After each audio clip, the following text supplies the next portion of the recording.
Hello నమస్తే, welcome to my channel Lucky Ammis. ఇవాళ నేను చూపించబోయే రెసిపీ ఎంతో సింపుల్గా ఉండే టమాటో రైస్.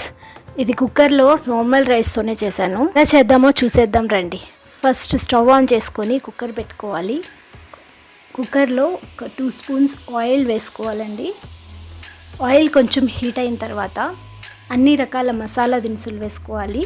దీనిలో దాల్చిన చెక్క, లవంగాలు, అనాస పువ్వు, జాపత్రి, బిర్యానీ ఆకు, జీలకర్ర, కాస్తంత సోంపు వేసానండి.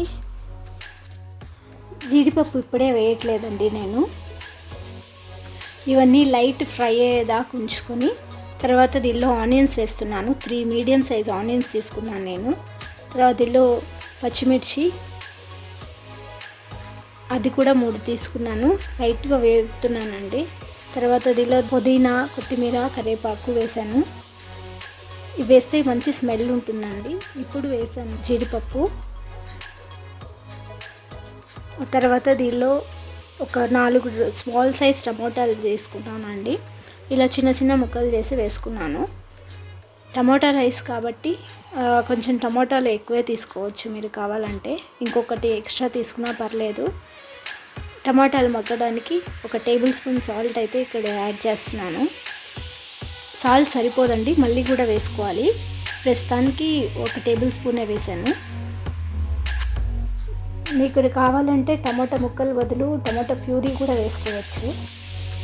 టమాటాలు బాగా మగ్గిన తర్వాత దీనిలో పసుపు, కారం, గరం మసాలా, ధనియాల పొడి ఒక స్పూన్ లెక్క తీసుకున్నానండి.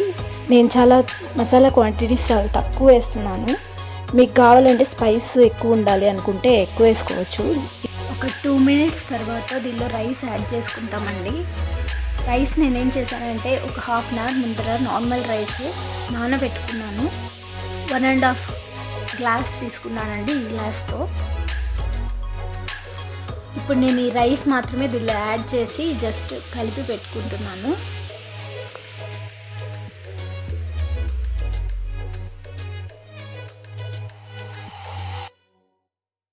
రైస్ వేసి కలిపిన తర్వాత దీనిలో 3 గ్లాసెస్ వాటర్ యాడ్ చేస్తున్నానండి. వాటర్ క్వాంటిటీ ఎలా తీసుకోవాలి అంటే ఎన్ని గ్లాసులు బియ్యం తీసుకుంటామో దానికి డబుల్ క్వాంటిటీ వాటర్ తీసుకోవాలి. ఇప్పుడు దీనిలో సాల్ట్ యాడ్ చేశాను 1/2 టేబుల్ స్పూన్. ఇందాక కొంచెమే వేసుకున్నాం కాబట్టి. ఇప్పుడు మూత పెట్టేసుకొని ఒక 3 విజిల్స్ వచ్చిన తర్వాత ఒక 15 మినిట్స్ అలా వదిలేసి తర్వాత ఓపెన్ చేసి జస్ట్ కలుపుకోండి. అంతే, సర్వ్ చేసుకోవడమే. స్పైసీనెస్ తక్కువతో అందరూ పిల్లలు కూడా తినేలాగా ఎంతో టేస్టీగా ఉండే టమాటా రైస్ రెడీ అండి. ట్రై చేసి ఎలా ఉందో కామెంట్ బాక్స్లో చెప్పడం మటుకు మర్చిపోవద్దు. నా వీడియో కానీ నచ్చినట్లయితే లైక్ ఇచ్చి షేర్ చేయండి.